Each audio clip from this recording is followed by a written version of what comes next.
Hello दोस्तों, कैसे हैं आप सब लोग। मैं दीपक आप लोगों का फिर से स्वागत करता हूं अपने यूट्यूब चैनल सक्सेस अलार्म पर। दोस्तों, आज हम जो शुरू करने जा रहे हैं वो ज्योग्राफी का एक महत्वपूर्ण टॉपिक है जहां से क्वेश्चन बनते ही हैं। ठीक है दोस्तों, ये जो मैं आपके सामने वीडियो लेके आ रहा हूँ इस पे मैंने एक प्रयोग किया है जो भी आपको दिख रहा होगा और थोड़ी देर में दिख भी जाएगा कि किस तरह से आपके सामने ये वीडियो बनाया जा रहा है। तो आप मुझे कमेंट करके ज़रूर बताइएगा कि ये जो वीडियो है वो आपको कैसा लगा। यहाँ पे जो प्रश्न होंगे वो हिंदी लैंग्वेज में होंगे, अर्थात हिंदी भाषा में होंगे। तो आपको बिल्कुल भी चिंता करने की ज़रूरत नहीं है कि क्वेश्चन इंग्लिश में होंगे या हिंदी में। तो हिंदी में अभी क्वेश्चन आएंगे आपके सामने। तो चलिए दोस्तों, करते हैं हमारे जो क्वेश्चन हैं वो। तो शुरू करने से पहले मैं आपको यही कहना चाहूँगा कि अभी तक आपने हमारे चैनल को सब्सक्राइब नहीं किया है तो चैनल को सब्सक्राइब कर लीजिए और बेल आइकन को प्रेस कर लीजिए ताकि आगे आने वाली वीडियोज़ की नोटिफिकेशन आप लोगों को मिल सके। तो चलिए शुरू करते हैं। पहला क्वेश्चन है महाद्वीपीय प्रवाह। पहला क्वेश्चन देखिए, पहला क्वेश्चन है महाद्वीपीय प्रवाह सिद्धांत किसने प्रतिपादित किया। जो कॉन्टिनेंटल ड्रिफ्ट जो थ्योरी है वो किसने प्रतिपादित की। ऑप्शन है आपके सामने अल्फ्रेड वेगनर, एडवर्ड स्वेर्स, जे.एस. Tier, H.W. वुलरिज। आप सबको पता है कि महाद्वीपीय जो प्रवाह सिद्धांत है या कॉन्टिनेंटल ड्रिफ्ट जो थ्योरी है वो अल्फ्रेड वेगनर के द्वारा दी गई थी। तो इसका आंसर क्या है, ऑप्शन नंबर ए इसका आंसर हो जाएगा। चलिए नेक्स्ट क्वेश्चन देखते हैं। नेक्स्ट क्वेश्चन आपके सामने है वेगनर ने महाद्वीपीय, चलिए नेक्स्ट क्वेश्चन देखते हैं। इसमें ऐसे ही करता हूँ मैं, वेगनर ने महाद्वीपीय बहाव की अपनी अवधारणा को किस वर्ष एक पुस्तक में विस्तृत किया था। मतलब उनकी जो महाद्वीपीय विस्थापन सिद्धांत थी, जो कॉन्टिनेंटल ड्रिफ्ट थ्योरी थी, उन्होंने उस थ्योरी को बुक में किस वर्ष स्थापित किया था, जो वो वर्ष आप लोगों को बताना है आंसर में। तो इसका जो आंसर होगा दोस्तों, आपको अगर आंसर करना है टेस्ट के रूप में इसे देखना है तो जब मैं क्वेश्चन बताऊं आपको, आपके सामने क्वेश्चन आए तो उस टाइम वीडियो को पॉज कर लीजिएगा और इसका आंसर सोच लीजिएगा और देखते हैं आप लोगों के कितने आंसर सही होते हैं। कमेंट में ज़रूर बताइएगा, ठीक है। तो इन्होंने जो 1922 में जो है वो अपनी थ्योरी पुस्तक में प्रकाशित की थी। 1922 में, ध्यान रखिएगा दोस्तों, 1912 में इन्होंने थ्योरी दी थी। 1912 में इन्होंने थ्योरी दी थी। यहाँ पर देखो ये लिखा हुआ है, ही propounded his concept on continental drift in the year 1912। मतलब 1912 में उन्होंने अपनी थ्योरी दी थी।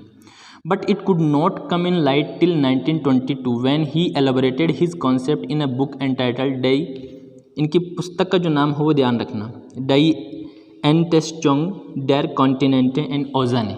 ये पुस्तक थी जो 1922 में प्रकाश में आई, जबकि कॉन्सेप्ट कब आ गया था, 1912 में। तो इसका आंसर क्या होगा, इसका आंसर होगा 1922, इसका राइट आंसर होगा। ऑप्शन नंबर बी इसका राइट आंसर होगा। चलिए नेक्स्ट क्वेश्चन देखते हैं। वेगनर के महाद्वीपीय प्रवाह सिद्धांत का उद्देश्य क्या था। अब उनका एम क्या था ये हमें पता होना चाहिए। तो उनके जो महाद्वीपीय विस्थापन सिद्धांत प्रकाशित करने का जो मेन एम था, जो मुख्य उद्देश्य था, वो भूतकाल में जो क्लाइमेट चेंज हुआ था उसको साबित करना है, उसकी खोज करना कि हाँ किस प्रकार से क्लाइमेट चेंज हुआ था भूतकाल में, मतलब पास्ट टाइम में किस प्रकार से चेंज हुआ था, विभिन्नताएं किस प्रकार से देखने को मिली थी उसमें। तो इसका राइट आंसर होगा अतीत में जलवायु की प्रमुख विविधताओं की व्याख्या करना।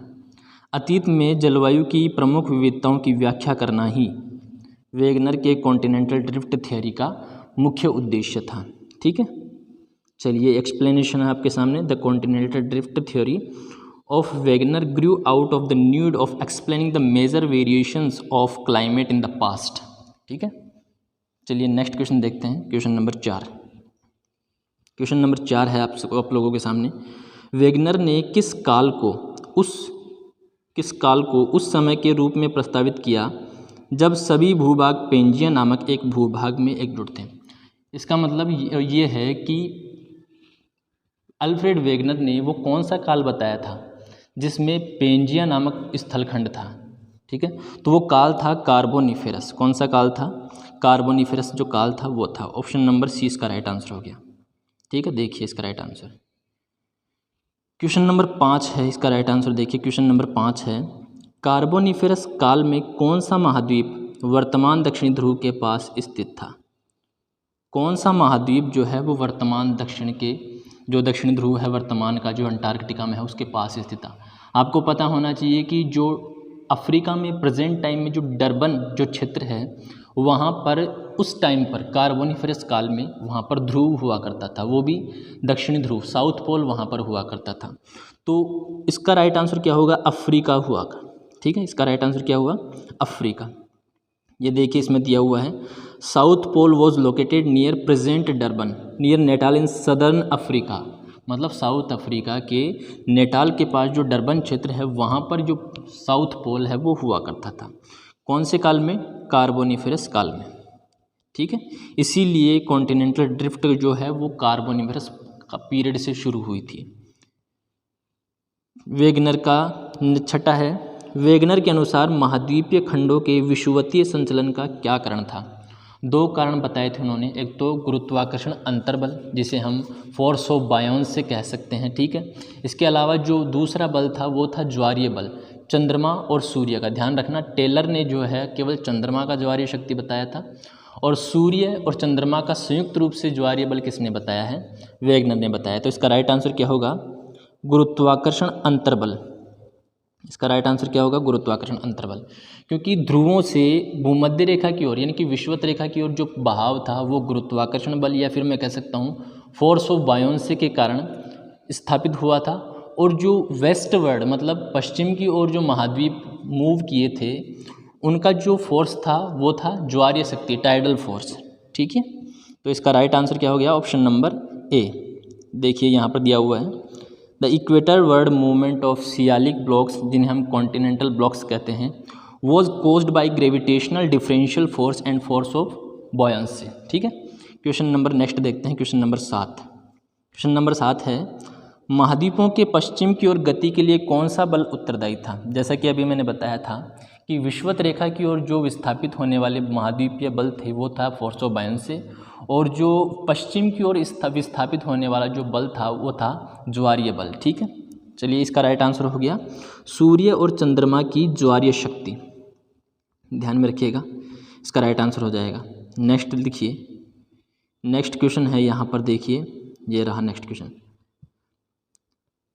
नेक्स्ट क्वेश्चन है ये रहा, अमेरिका के पश्चिम की ओर गति के कारण किस महासागर का निर्माण हुआ? अमेरिका के पश्चिम की ओर गति के कारण किस महासागर का निर्माण हुआ? यूरेशिया और अफ्रीका ये साथ थे। ठीक है, दक्षिण अमेरिका और उत्तरी अमेरिका साथ में थे। जैसे ही ये दोनों अलग हुए मतलब अमेरिका किस ओर चला गया? पश्चिम की ओर चला गया, तो बीच में कौन सा महासागर पड़ता है? अटलांटिक महासागर पड़ता है। ठीक है, ध्यान में रखिएगा, तो अटलांटिक महासागर का निर्माण हुआ था। ये देखिए इसका राइट आंसर क्या हो गया? अटलांटिक महासागर। ठीक है, चलिए नेक्स्ट क्वेश्चन देखते हैं। 9वां क्वेश्चन है पेंजिया की अवधारणा के समर्थन में वेगनर ने किस साक्ष्य का उपयोग किया? वेगनर ने ये बताया था कि कार्बोनिफरस काल में सुपर कॉन्टिनेंट जिसे हम कह सकते हैं जहाँ पर सभी स्थलखंड आपस में जुड़े हुए थे, तो उस पेंजिया से रिलेटेड जो साक्ष्य थे कि हाँ प्रमाण ये है कि हाँ सभी कॉन्टिनेंट्स जो थे वो आपस में जुड़े हुए थे, उसका प्रमाण जो था वो क्या दिया था उन्होंने? तो उसका जो प्रमाण दिया था वो दिया था अटलांटिक महासागर के तटों के एक साथ भौगोलिक समानता जिसे हम जिग्सा फिट कहते हैं। ठीक है, विरोधी तटों पर पर्वत प्रणालियों की भूवैज्ञानिक समानता। ठीक है, पर्वत प्रणाली जो विरोधी तट है जैसे पश्चिम तट और पूर्वी तट, इनका जो पर्वत प्रणाली है वो एक समान है। जीवाश्मों और वनस्पतियों में समानता बनी रहती है, ये भी उन्होंने फॉसिल्स के रूप में जो अवशेष हैं वो खोजे थे और उन्होंने साक्ष्य के रूप में प्रस्तुत किया था। ठीक है, तो इसका जो राइट आंसर होगा वो ऑप्शन नंबर डी हो जाएगा। Option number D right answer हो जाएगा 9वें का। ठीक है, 10वां देखिए, क्वेश्चन नंबर 10 है ग्लोसोप्टेरिस फ्लोरा के वितरण के से क्या संकेत मिलता है? ग्लोसोप्टेरिस फ्लोरा के वितरण से हमें क्या संकेत मिलता है?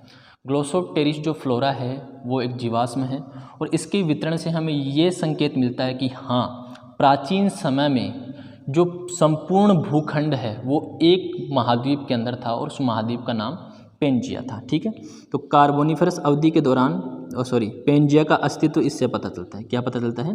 पेंजिया का अस्तित्व। ऑप्शन नंबर ए राइट आंसर। नेक्स्ट देखिए क्वेश्चन नंबर 11। क्वेश्चन नंबर 11 है, निम्नलिखित में से कौन सा महाद्वीप गोंडवाना लैंड का निर्माण करने वाले महाद्वीपों में से एक नहीं है। यहाँ पर 4 महाद्वीप दिए गए हैं, उनमें से आपको बताना है कि निम्नलिखित में से कौन सा महाद्वीप गोंडवाना लैंड का भाग नहीं था। तो अफ्रीका गोंडवाना लैंड का भाग था, ऑस्ट्रेलिया गोंडवाना लैंड का भाग था, उत्तरी अमेरिका गोंडवाना लैंड का भाग नहीं था। ठीक है, तो इसका राइट आंसर ही क्या हो गया, ऑप्शन नंबर सी इसका राइट आंसर हो गया। ठीक है, और दक्षिण अमेरिका गोंडवाना लैंड का भाग था, जबकि उत्तरी अमेरिका किसका भाग था, यूरेशिया का, जिसे हम यूरेशिया लोरेंशिया जिसे हम कह सकते हैं, क्या कह सकते हैं, लोरेंशिया जिसे हम कह सकते हैं, अंगारा लैंड का भाग था। क्वेश्चन नंबर नेक्स्ट देखते हैं 12 नंबर। क्वेश्चन नंबर 12 है आपके सामने, वेगनर के अनुसार वलित पर्वतों के बनने का क्या कारण है। वेगनर के अनुसार जो वलित पर्वत बने हैं, जैसे कि उत्तरी अमेरिका और पश्चिमी अमेरिका के पश्चिमी किनारों पर क्रमशः रॉकीज़ और एंडीज पर्वतमाला है। ठीक है, इसी तरह आल्प्स पर्वत श्रेणी है, हिमालय पर्वत श्रेणी है, वो क्यों बना, वलित पर्वतों का कारण क्या बताया उन्होंने। तो उन्होंने जो वलित पर्वतों के बनने का कारण बताया था, वो बताया था महाद्वीपीय प्रवाह की, एक मिनट रुकना, वो बताया था उन्होंने महाद्वीपीय बहाव की विभेदक दरें, महाद्वीपीय प्रवाह की विभेदक दरें, मतलब जो महाद्वीप था उनका जो डिफ्रेंशिएशन, जो ड्रिफ्ट था, उसके कारण उन्होंने पर्वतों का निर्माण बताया। ठीक है, तो इसका राइट आंसर क्या क्या, option number A. Question number,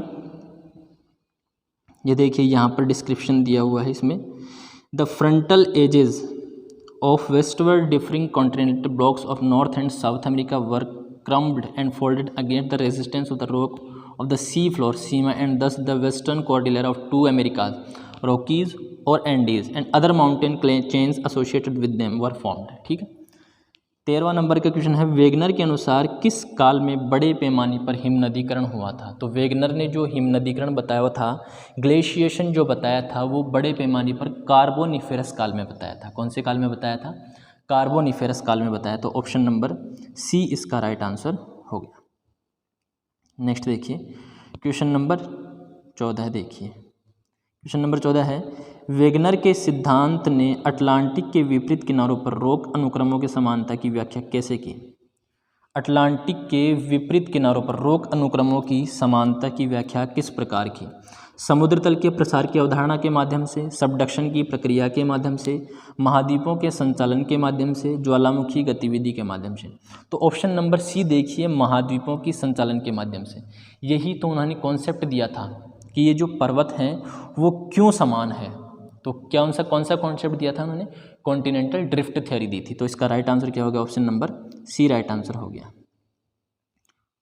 question number 15 देखिए, 1960 के दशक में किस खोज ने वेगनर के सिद्धांत को और समर्थन प्रदान किया। 1960 के दशक में कौन सा कॉन्सेप्ट आया था, आपको याद हो तो 1960 के दशक में एक कॉन्सेप्ट आया था जिसका नाम था समुद्र तल का फैलाव, या फिर मैं कहूँ sea floor spreading. Sea floor spreading जो कॉन्सेप्ट था वो दिया था हैरी हेस महोदय ने, 1960 के दशक में दिया था। तो इसका जो राइट आंसर हो गया वो ऑप्शन नंबर ए हो गया। ठीक है, क्या इसका राइट आंसर हो गया। क्वेश्चन नंबर नेक्स्ट देखते हैं, क्वेश्चन नंबर 16, प्लेट टेक्टोनिक्स का सिद्धांत किसने विकसित किया था। प्लेट टेक्टोनिक्स का सिद्धांत किसने विकसित किया था। ऑप्शन देखिए यहाँ पर, अल्फ्रेड वेगनर ने प्लेट टेक्टोनिक्स दे दिया था, कॉन्टिनेंटल ड्रिफ्ट थ्योरी दी थी। हैरी हेस ने प्लेट टेक्टोनिक्स नहीं दिया था, हैरी हेस ने दिया था समुद्र नितल प्रसरण। ठीक है, सी फ्लोर स्प्रेडिंग जिसे हम कहते हैं। टूजो विल्सन ने प्लेट शब्द दिया था, जबकि जो थ्योरी है, जो कॉन्सेप्ट है, वो WJ मॉर्गन ने दिया था। ध्यान में रखिएगा, तो यहाँ पर मॉर्गन है नहीं, तो यहाँ पर हम राइट आंसर किसको मानेंगे, ऑप्शन नंबर सी हम इसको राइट आंसर मानेंगे, टूजो विल्सन। ठीक है, क्वेश्चन नंबर 17 देखते हैं। क्वेश्चन नंबर 17 है, प्लेट विवर्तनिकी ने वेगनर के महाद्वीपीय प्रवाह सिद्धांत को कैसे संशोधित किया। प्लेट विवर्तनिकी सिद्धांत जो है वो वेगनर का जो महाद्वीपीय प्रवाह सिद्धांत था उसको संशोधन किया था, उसमें मॉडिफिकेशन किया था प्लेट टेक्टोनिक्स की थ्योरी के द्वारा। क्योंकि महाद्वीपीय विस्थापन सिद्धांत में क्या था, जो वेगनर थे उन्होंने जो प्रवाह के लिए जो बल बताया, जो फोर्स बताया वो अलग था, टाइडल फोर्स, ऐसा पॉसिबल नहीं है। जबकि प्लेट टेक्टोनिक्स एक्चुअल में बताती है कि महाद्वीप जो थे वो क्यों प्रवाह कर रहे थे, ठीक है। तो इसने महाद्वीपीय बहाव के पीछे के तंत्र की व्याख्या की, ये राइट आंसर हो गया इसका, कि इसने जो है वो महाद्वीपों के बहाव के पीछे क्या कारण था, पीछे क्या सिस्टम था कि उसके कारण महाद्वीप अपने जगह से प्रवाहित हो रहे हैं, एक जगह से दूसरी जगह शिफ्ट हो रहे हैं, उनका विस्थापन हो रहा है। तो उस तंत्र की व्याख्या की थी किसने, प्लेट टेक्टोनिक्स ने की थी। इसका जो राइट आंसर होगा 17वें का वो होगा ऑप्शन नंबर ए राइट आंसर होगा। क्वेश्चन नंबर 18 देखिए, दो स्थल मंडलीय प्लेटों के बीच की सीमा का वर्णन के लिए किस शब्द का प्रयोग किया जाता है। दो स्थल मंडल है, जैसे मान लो ये दो स्थल मंडल है, ठीक है। इन दोनों के बीच की जो सीमा है उसको, उस सीमा का वर्णन करने के लिए हम जो शब्द यूज़ करते हैं, जो वर्ड यूज़ करते हैं, उसे हम कहते हैं प्लेट बाउंड्री। क्या कहते हैं, प्लेट बाउंड्री। तो ये जो है वो क्या है, प्लेट बाउंड्री कही जा सकती है। तो इसे हम कह सकते हैं ऑप्शन नंबर डी के अनुसार प्लेट सीमा, ठीक है। तो क्वेश्चन नंबर 19 देखते हैं, नई समुद्री पपड़ी के निर्माण के लिए कौन सी प्रक्रिया जिम्मेदार होती है। यानी कि अगर हम न्यू क्रस्ट देखें, नई जो भूप्रपटी है समुद्र के अंदर, उसके निर्माण की अगर बात करें तो कौन सी प्रक्रिया जो है वो इसके लिए जिम्मेदार है। तो आपने हेरी हेस का कॉन्सेप्ट है सी फ्लोर स्प्रेडिंग, वो पढ़ा होगा। उसमें साफ साफ ये बताया गया है कि समुद्र तल किस तरह से फैल रहा है और जहाँ से फैल रहा है वहाँ पर नई पपड़ी का निर्माण हो रहा है, जहाँ से नई क्रस्ट का निर्माण हो रहा है। तो ये जो प्रक्रिया है वो है समुद्र तल का फैलाव। ऑप्शन नंबर सी इसका राइट आंसर हो गया। चलिए क्वेश्चन नंबर नेक्स्ट देखते हैं। नेक्स्ट क्वेश्चन है क्वेश्चन नंबर 20 है आपके सामने, किस प्रकार की प्लेट सीमा ज्वालामुखी चापों के निर्माण से संबंधित है। ज्वालामुखी चापों के निर्माण से संबंधित जो प्लेट सीमा है वो आपको यहाँ पर बतानी है, ठीक है। तो ज्वालामुखी चापों के निर्माण से संबंधित जो प्लेट सीमा है वो है अभिसारी प्लेट सीमा, क्योंकि एक प्लेट यहाँ से आएगी, एक प्लेट यहाँ से आएगी। जब ये दोनों प्लेट आपस में कोलाइड करेगी तो इनके बीच का जो पार्ट है वो क्या हो जाएगा, ऊपर की ओर आएगा। जो भारी प्लेट है वो नीचे चली जाएगी और जो हल्की प्लेट है वो ऊपर आ जाएगी, जिसके कारण महासागरों में द्वीप चापों का निर्माण होता है, ठीक है। आप मुझे कमेंट करके बताइए कि कौन कौन सी प्लेटों के टकराने के कारण महाद्वीप, ये जो द्वीप चाप है उनका निर्माण होता है। चलिए नेक्स्ट क्वेश्चन देखते हैं, इसका राइट आंसर देख लेते हैं। अभिसारी सीमा, ऑप्शन नंबर बी इसका राइट आंसर हो गया, ठीक है। चलिए नेक्स्ट क्वेश्चन देखते हैं, क्वेश्चन नंबर 21, जब दो प्लेटें क्षैतिज रूप से एक दूसरे को पार करती है तो किस प्रकार की सीमा बनाती है। क्षैतिज रूप से पार करने की बात हो रही है यहाँ पर, ठीक है। यानी कि एक प्लेट चलती है इस तरफ और एक प्लेट चलती है इस तरफ, ना ही तो वो आपस में टकराती हैं और ना ही वो आपस में एक दूसरे से दूर जाती है। तो तीसरी जो बाउंड्री बची थी वो कौन सी बची है, संरक्षी प्लेट बाउंड्री, हम जिसे हम कह सकते हैं ट्रांसफॉर्मल बाउंड्री फॉल्ट जिसे हम कह सकते हैं, ठीक है। तो ये जो थी वो थी कौन सी, रूपांतरण सीमा, इसे हम कह सकते हैं रूपांतरण सीमा। ऑप्शन नंबर सी इसका राइट आंसर हो गया। संरक्षी को हम रूपांतरण भी कह सकते हैं, ठीक है। ट्रांसफॉर्म बाउंड्री आ गया देखो ऑप्शन में। क्वेश्चन नंबर 22 देखिए, कौन सी टेक्टोनिक प्लेट सबसे बड़ी है। क्वेश्चन नंबर 22 है कि कौन सी प्लेट सबसे बड़ी है।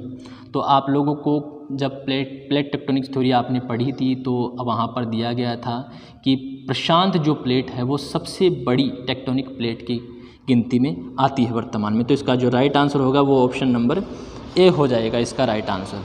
चलिए नेक्स्ट क्वेश्चन देखते हैं। क्वेश्चन नंबर 23 है आपके सामने कि उस प्रक्रिया को क्या कहते हैं, उस प्रक्रिया को क्या कहते हैं जिसके द्वारा एक विवर्तनिक प्लेट दूसरी के नीचे उतरती है। कि एक प्लेट ऐसे जा रही है और दूसरी प्लेट ऐसे आ रही है, तो एक प्लेट क्या हो जाएगी, इसके नीचे चली जाएगी। तो जो ये नीचे जा रही है उस प्रक्रिया को हम क्या कहते हैं, तो उस प्रक्रिया को हम कहते हैं सबडक्शन। उस प्रक्रिया को हम क्या कहते हैं, सबडक्शन, उसे क्या कहते हैं, सबडक्शन। तो ऑप्शन नंबर ए राइट आंसर हो गया। क्वेश्चन नंबर 24 देखिए। क्वेश्चन नंबर 24 है आपके सामने, भारतीय और यूरेशियाई प्लेटों के आपस में टकराने से किस पर्वत श्रृंखला का निर्माण हुआ है। ऑब्वियस सी बात है, आप सब लोगों को पता है कि भारतीय प्लेट और यूरेशियाई प्लेट जब आपस में टकराई थी तो उसके फलस्वरूप किसका निर्माण हुआ था, हिमालयन रेंज का निर्माण हुआ था, ठीक है। इसका राइट आंसर क्या हो गया, ऑप्शन नंबर ए राइट आंसर हो गया। नेक्स्ट देखते हैं क्वेश्चन नंबर 25। क्वेश्चन नंबर 25 है, पूर्वी अफ्रीकी दरार क्षेत्र के निर्माण के लिए किस प्रकार की सीमा जिम्मेदार है। दरार पड़ रही है, इसका मतलब टेंशनल फोर्स यहाँ पर काम कर रहा है, तनाव मूलक बल यहाँ पर काम कर रहा है। तनाव मूलक बल जब काम करता है तो दो प्लेटें क्या होती है, एक दूसरे से अलग जाती है। दो प्लेटें क्या होती है, एक दूसरे से अलग जाती है। और अलग जाने वाली प्लेट सीमा को क्या कहते हैं, अपसरित सीमा। क्या कहते हैं, अपसरित सीमा या अपसारी सीमा हम कह सकते हैं। ऑप्शन नंबर ए इसका राइट आंसर हो गया। ठीक है, क्वेश्चन नंबर 26 देखिए। किस प्रकार की सीमा, किस प्रकार की सीमा, एक मिनट रुकिएगा, किस प्रकार की सीमा उथले भूकंपों और ज्वालामुखी गतिविधि से जुड़ी हुई है। ध्यान रखना, उथले भूकंपों की बात की गई है, यानी कि ऐसे भूकंप जिनका जो फोकस है वो कम गहराई में है, जिन्हें हम उथले भूकंप कह सकते हैं या छिछले भूकंप हम कह सकते हैं। तो उथले भूकंप और ज्वालामुखी क्रिया जो होती है वो अपसारी सीमाओं के सहारे होती है, यानी कि वो प्लेटें जहाँ से प्लेटें एक दूसरे से दूर जाती है वहाँ पर इस प्रकार के भूकंप, जिन्हें हम छिछले भूकंप कह सकते हैं, वो और ज्वालामुखी क्रिया यहाँ पर देखने को मिलती है। तो इसका राइट आंसर क्या हो गया, अपसारी सीमा। ऑप्शन नंबर ए इसका राइट आंसर हो गया। ठीक है, क्वेश्चन नंबर 27 देखिए।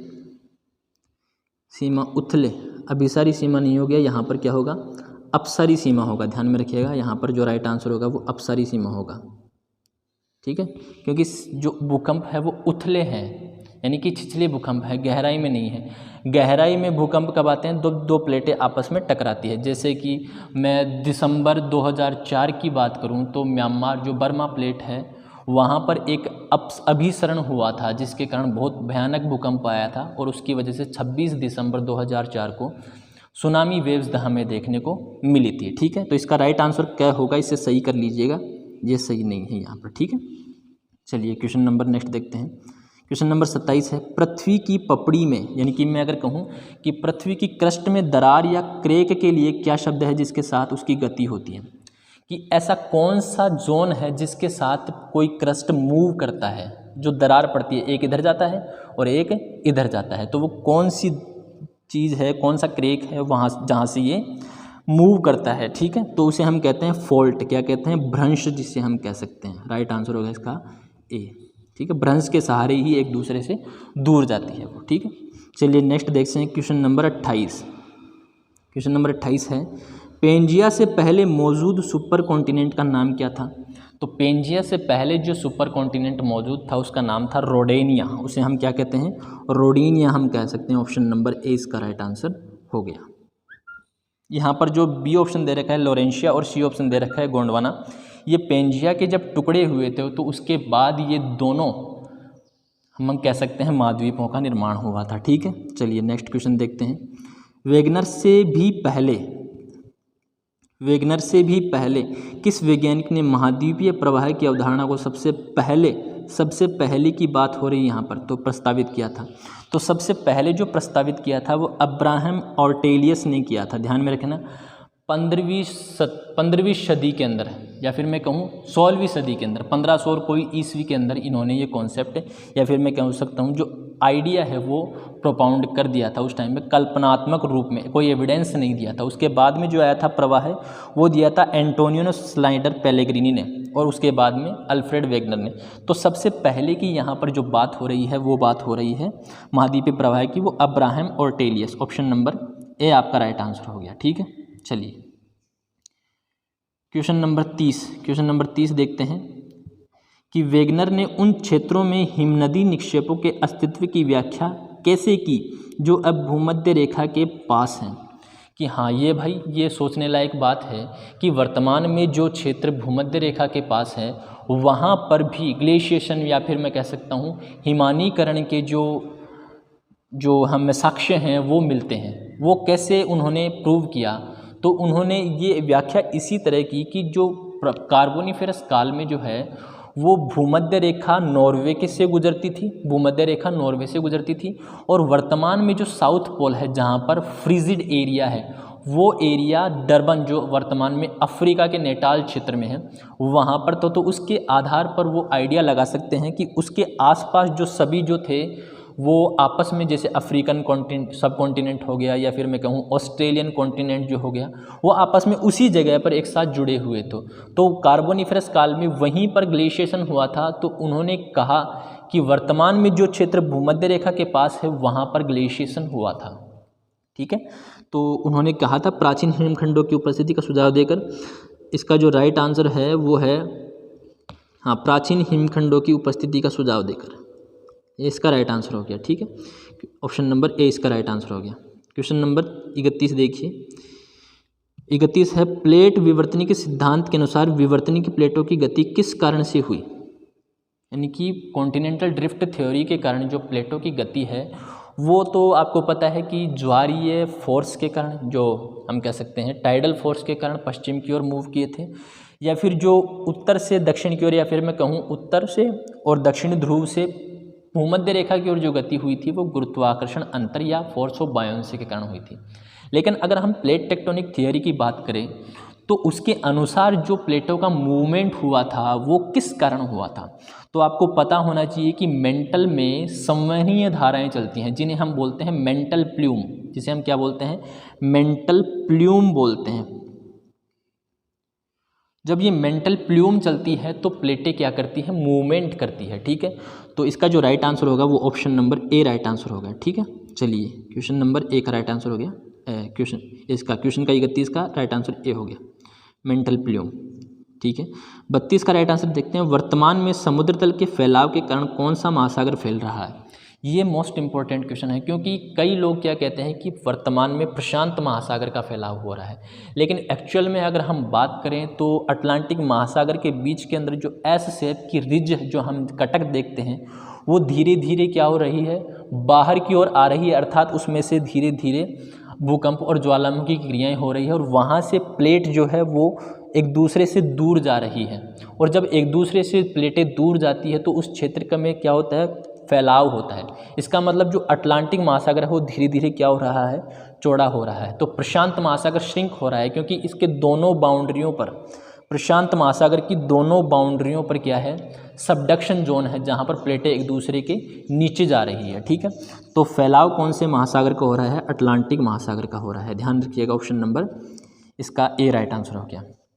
क्वेश्चन नंबर 33 देखिए, क्वेश्चन नंबर 33 है, एक मिनट, क्वेश्चन नंबर 33 है, समुद्र तल के प्रसार के सिद्धांत का समर्थन करने वाले कौन से साक्ष्य हैं, कि ऐसे कौन से साक्ष्य हैं जो ये बताते हैं कि हाँ भाई सी फ्लोर जो है वो स्प्रेड कर रहा है, फैल रहा है। इससे साक्ष्य कौन कौन से हैं, तो समुद्र तल की जो चुंबकीय धारियाँ, यानी कि मैं कहूँ कि समुद्र तल पर जो मैग्नेटिक स्ट्रिप्स हैं जो धीरे धीरे नई क्रस्ट से दूर जा रही हैं, नई क्रस्ट से दूर जा रही है, उनसे हमें पता चल रहा है कि हाँ वर्तमान में जो है वो समुद्र तल फैल रहा है, पहले भी फैल रहा था, अभी भी फैल रहा है। ठीक है, ऑप्शन नंबर ए इसका राइट आंसर हो गया। देखिए क्वेश्चन नंबर 34 देखिए आपके सामने है कि उस क्षेत्र के लिए क्या शब्द है जहां एक लिथोस्फेरिक प्लेट दूसरे के नीचे डूब जाती है, कि एक प्लेट ऐसे है दूसरी प्लेट ऐसे है, तो ये जो क्षेत्र है वो क्षेत्र क्या कहलाता है, तो ये जो क्षेत्र है वो कहलाता है ट्रेंच कहलाता है। क्या कहलाता है, ट्रेंच कहलाता है। जहाँ पर दो प्लेटें आपस में एक दूसरे के नीचे जा रही है तो ये जो बीच में जो स्पेस बचा हुआ है ये ट्रेंच के रूप में बन जाता है, यानी कि खाई के रूप में ये बन जाता है।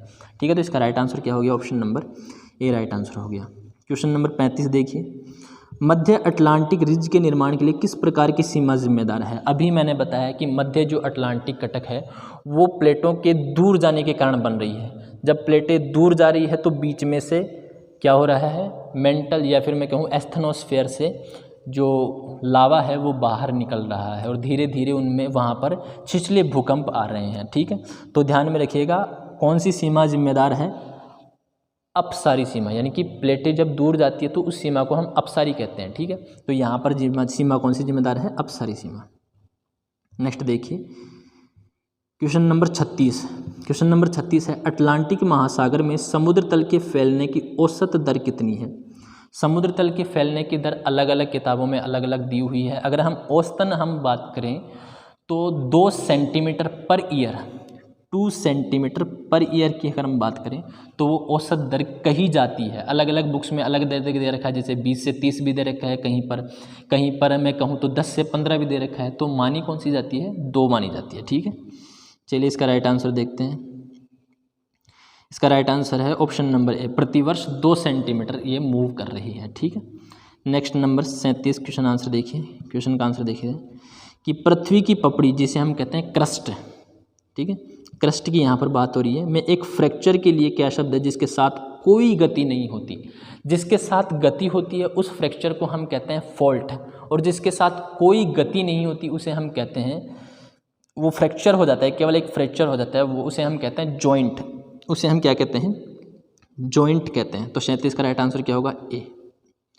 क्वेश्चन नंबर 38 देखते हैं। क्वेश्चन नंबर 38 है, अति महाद्वीप पेंजिया को घेरने वाले प्राचीन महासागर का नाम क्या था?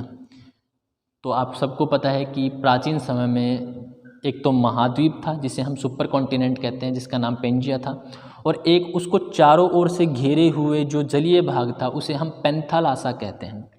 क्या कहते हैं? पेंथालासा कहते हैं। ठीक है, तो इसका राइट आंसर क्या होगा? ऑप्शन नंबर ए इसका राइट आंसर हो गया।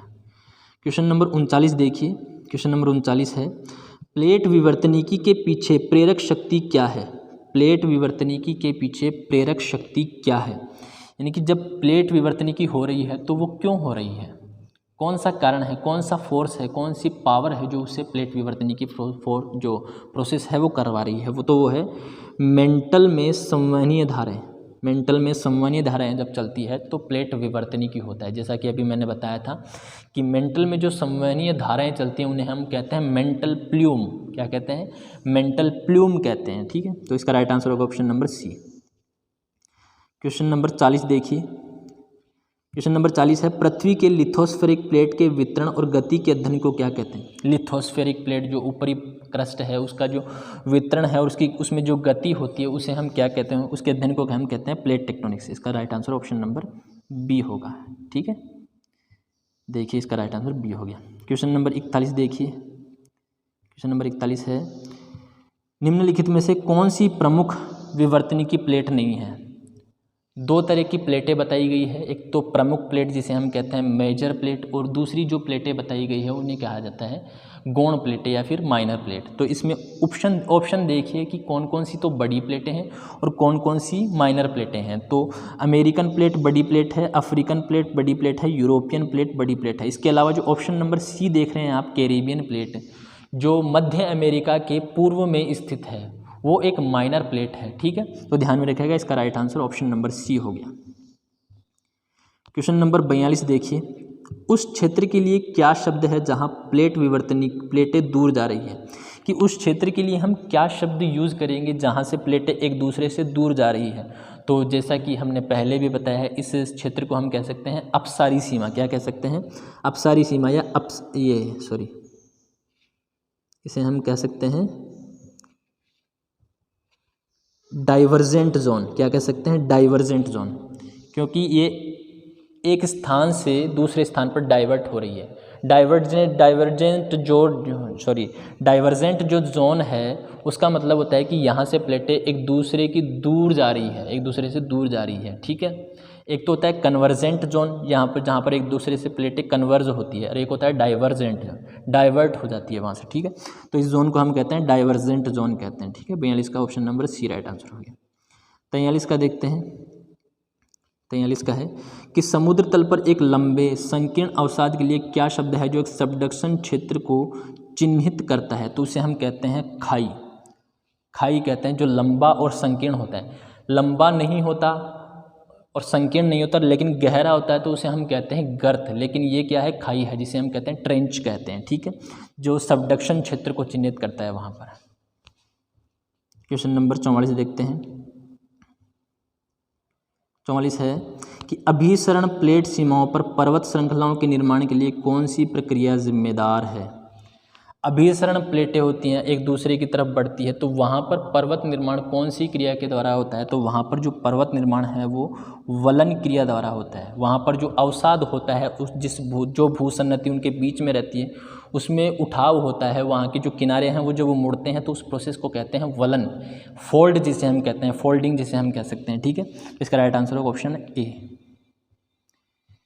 क्वेश्चन नंबर 45 देखिए। क्वेश्चन नंबर 45 है आप लोगों के सामने, कौन सा सिद्धांत विवर्तनिक प्लेटों की गति की व्याख्या करता है? कौन सा सिद्धांत विवर्तनिक प्लेटों की गति की व्याख्या करता है? तो आपको ऑब्वियसली पता है कि प्लेट टेक्टोनिक्स जो है वो विवर्तनिक प्लेटों की गति की व्याख्या करता है। तो option number C right answer हो जाएगा। क्वेश्चन नंबर 46 देखते हैं। उस सिद्धांत के लिए क्या शब्द है जो बताता है कि पृथ्वी का स्थलमंडल कई कठोर प्लेटों में विभाजित है जो एक दूसरे के सापेक्ष चलती है। देखो दोस्तों, आंसर इसका एक ही हो रहा है, प्लेट टेक्टोनिक्स, लेकिन जो लैंग्वेज है क्वेश्चन की बस वही चेंज हो रही है। एनटीए यूजीसी नेट भी यही करता है, फर्स्ट ग्रेड भी यही करता है, और भी ज्योग्राफी से रिलेटेड या टीचिंग लाइन से रिलेटेड जो एग्ज़ाम्स है वहाँ पर केवल लैंग्वेज चेंज होती है, बाकी आंसर तो वही होते हैं। ठीक है, तो इसका भी राइट आंसर क्या होगा? ऑप्शन नंबर ए राइट आंसर होगा कि प्लेट टेक्टोनिक्स वही सिद्धांत है। क्वेश्चन नंबर 47 देखते हैं। समुद्र तल के फैलाव के सिद्धांत में किस वैज्ञानिक का महत्वपूर्ण योगदान है? जैसा कि मैं शुरू में बता चुका हूँ क्लास के शुरू में कि समुद्र तल जो फैलाव सिद्धांत है, या फिर मैं कहूँ सी फ्लोर स्प्रेडिंग जो कॉन्सेप्ट है, वो दिया था हैरी हेस ने। तो यहाँ पर जो राइट आंसर होगा वो ऑप्शन नंबर बी होगा। ऑप्शन नंबर ए है अल्फ्रेड वेगनर, ये दिया था कौन सा सिद्धांत? महाद्वीपीय विस्थापन सिद्धांत। हैरी हेस ने दिया था कौन सा? समुद्र तल के फैलाव का सिद्धांत। चार्ल्स डार्विन अलग ही दुनिया से थे, या फिर मैं कह सकता हूँ अलग दुनिया से तो नहीं थे, ये कह सकते हैं इन्होंने दिया था ओरिजिन ऑफ स्पीसीज जो कॉन्सेप्ट है, वो इनकी जो बुक है उसमें ये कॉन्सेप्ट दिया गया था। ठीक है, सर्वाइवल ऑफ द फिटेस्ट को इन्होंने सपोर्ट किया था। ठीक है, टूजो विल्सन ने प्लेट शब्द दिया था। तो इसका राइट आंसर क्या होगा? ऑप्शन नंबर बी, जिन्होंने जो हैरी हेस है और इन्होंने ही जो सी फ्लोर स्प्रेडिंग है, समुद्र तल फैलाव का जो सिद्धांत है वो दिया था। क्वेश्चन नंबर 48 है, स्थल मंडलीय प्लेटों के टकराने और एक को दूसरे के नीचे धकेलने की प्रक्रिया को क्या कहते हैं? वही चीज़ आ गई जो मैंने पहले बताई थी, बस यहाँ पर लैंग्वेज चेंज हो गई कि दो प्लेटें हैं आपस में एक दूसरे की ओर आ रहे हैं, और एक जो प्लेट है वो दूसरे के नीचे चली जा रही है, तो उसे हम क्या कहते हैं? सबडक्शन कहते हैं। ठीक है, ऑप्शन नंबर ए इसका राइट आंसर हो गया। क्वेश्चन नंबर 49 है, सेकेंड लास्ट क्वेश्चन है। दो स्थलमंडलीय प्लेटों के बीच की सीमा का क्या नाम है जो एक दूसरे से दूर जा रही है? वही चीज़ आ गई कि दो स्थलमंडलीय प्लेटें हैं, उनके बीच में एक सीमा बनी हुई है जहाँ से वो प्लेटें क्या है एक दूसरे से दूर जा रही है। तो रूपांतरण प्लेट में एक दूसरे के साथ शेयर करती है वो बाउंड्री। ठीक है, रिफ्ट क्षेत्र, हाँ रिफ्ट क्षेत्र ऐसा होता है जिसके सहारे एक प्लेट इधर जाती है और एक प्लेट इधर जाती है, तो इसे हम कह सकते हैं। तो option number B right answer हो गया। ठीक है, लास्ट क्वेश्चन है आप लोगों का। ठीक है, तो चलिए देखते हैं, निम्नलिखित में से कौन सी प्लेट सीमा का प्रकार नहीं है?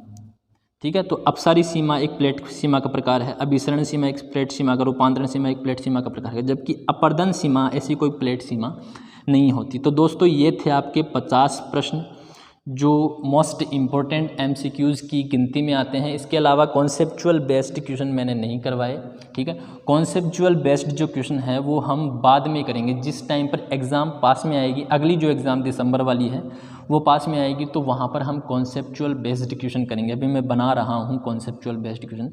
अभी ये जो क्वेश्चन थे वो वन लाइनर क्वेश्चन थे, तो इससे आपका बेस तैयार होगा ताकि आप आगे जो कॉन्सेप्चुअल बेस्ड क्वेश्चन देखेंगे उनमें आप अच्छे से परफॉर्म कर पाएँ। तो दोस्तों इन क्वेश्चंस को करके आप लोगों का जो थोड़ा बहुत डाउट है वो रह गया है, मुझे पता है। आगे मैं आप लोगों के लिए एनटीए यूजीसी नेट के लिए और साथ में फर्स्ट ग्रेड के लिए जो क्लासेस हैं वो लेके आऊँगा इसी फॉर्म में जो अब चल रही है, जिसके साइड में पीपीटी या फिर मैं कह सकता हूँ जो कंटेंट है वो चलता रहेगा और मैं उस पर मार्क करता रहूँगा इस प्रकार से, और आपके सामने चीज़ों को समझाऊँगा। ठीक है, उसमें मैं आप लोगों को जैसे यहाँ पर ऐसे डायग्राम भी बना करके आप लोगों को समझा दूँगा। ठीक है, तो चलिए मिलते हैं नेक्स्ट वीडियो में, तब तक के लिए अपना ध्यान रखिएगा।